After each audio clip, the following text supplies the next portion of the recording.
And welcome back on this International Nelson Mandela Day. And President Cyril Ramaphosa, together with the Minister of Water and Sanitation, Pemmy Majodina, they're leading the launch of the 67 decentralized water supply schemes as part of Mandela Day. The launch taking place in 3 provinces here in Gauteng, in the Eastern Cape, as well as KwaZulu-Natal.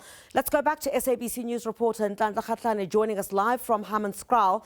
I understand he is with the Minister of Water and Sanitation, Pemmy Majodina. And Ntlantla, talk to us a bit about what is expected to happen today and the significance, of course, of this project, which is going to be unveiled to help the people of Hammanskraal. Well, thank you so much, Griselda. Indeed, coming from Hammanskraal here, where the minister, together with the president, will do an official handover of this treatment plant. We know that this is amongst the areas that used to, face challenges when it came to water, when it came to cholera. But I guess just to bring in the minister there as we continue with this live coverage of this event. Minister, thank you so much.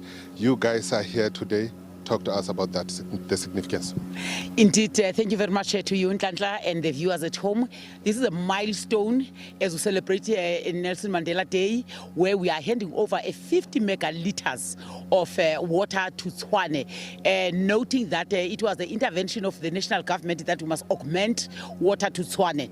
And Tshwane has already started to clean up their reservoirs so that when we release this water must get into clean reservoirs. But I must say, this is not a panacea for all the challenges of water in Tshwane. Tshwane's population has grown, so they will need still short of 40 megaliters, but it is not going to come from this particular plant. However, we have also reached out to the communities of Kekana, who has never received water in their lives because they are not reticulated as yet. So with that, we have drilled the boreholes, and we are bringing a new system now that is called decentralized water supply scheme, wherein we abstract water from the borehole, we transfer that water with the pipeline to the storage tanks of 200 liters per day. Then we purify that water, we take the water out through the tap. So people who have never received water will receive water from the tap.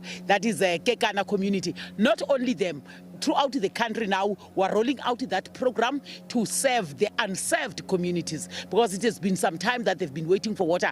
After the president has declared water as a crisis, we had to come together with our entities, water entities, to say, what more can we do? We top-sliced our budget, and we brought everyone on board to say, let's move this way and service the unserved. And I guess you just touched on one of the questions that I wanted to ask you, that at some point the water challenges in the country was declared a crisis by the president, and I guess the issue of budget also became significant in terms of addressing this challenge.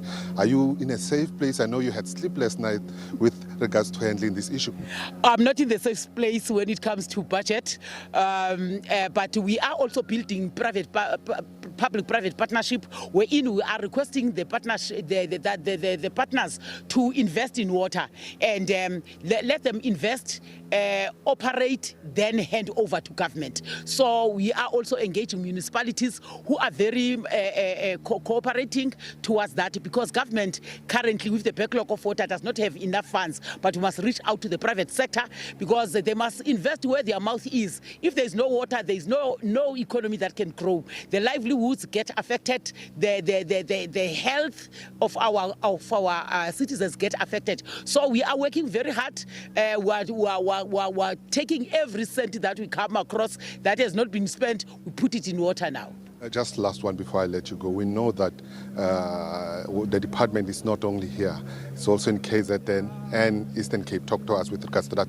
Yes, today the president will hand over 67 projects symbolically here.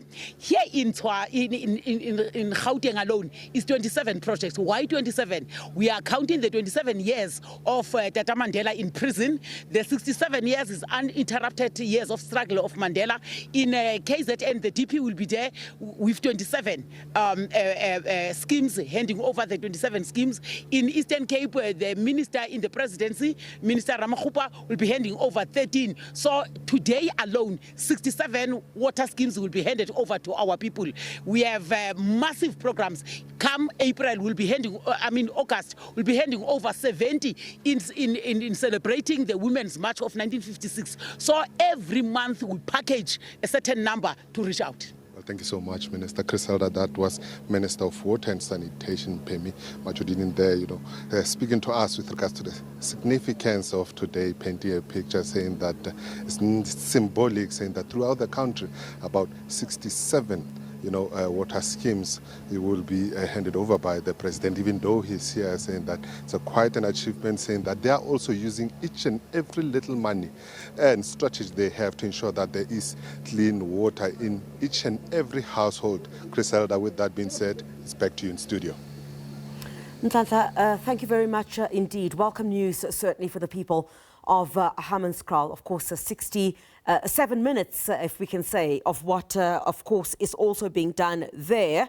The minister also indicating that all of this, of course, symbolically part of Nelson Mandela Day, International Nelson Mandela Day, which is being celebrated, of course. The world celebrating Nelson Mandela Day today, which is encouraging people across the world to dedicate 67 minutes of their time in service to others, symbolizing the 67 years that Mandela devoted to the struggle for freedom, justice, equality and human dignity. So by dedicating 67 minutes or more, people around the world, of course, honoring his legacy. Let's just take a look at some of what we prepared for you today. Obviously, the day encouraging, as I indicated, people across the world to dedicate 67 minutes of their time in service to others. What are you doing today? How are you helping others? We'd also love to hear from you. That has been our question of the day. We'd love to hear from you on our social media pages about what are you doing in service of others today. That's our question of the day, with today being Mandela Day. People are being encouraged to give 67 minutes of their time to help others in honor of the former elder statesman. On this day, how do you give to others to honor that legacy, of course? Let's take a look at something else that we have here, of course. This year, Nelson Mandela International Day being commemorated under the theme, "It is still in our hands to combat poverty and inequality," with the call to action, "It is now in your hands." And of course, if you just take a look at the history and significance of the day, Mandela's birthday, of course, declared by the United Nations General Assembly as Nelson Mandela International Day in 2009, the day recognizing, of course, the former president's commitment to human rights, and of course the idea of Mandela Day inspired by Mandela's 90th birthday celebrations in London. That's, of course, where we found our colleague Kgatlane a little bit earlier on when we spoke to him about a big concert that is taking place in Trafalgar Square, where you're going to have a lot of dignitaries and artists and celebrations on the legacy of the late Tato Nelson Mandela. And, of course, today being a very big day on that. Let's take a look at some of the other significance, of course, and commemorative events that are going to be taking place. That's, of course, going to include the United Nations General Assembly marking Mandela Day on the 20th of July, and London's Trafalgar Square celebrating the day with a concert. And as I indicated, of course, my colleague Kgatlane is there. We'll try to speak to him again during the course of the show.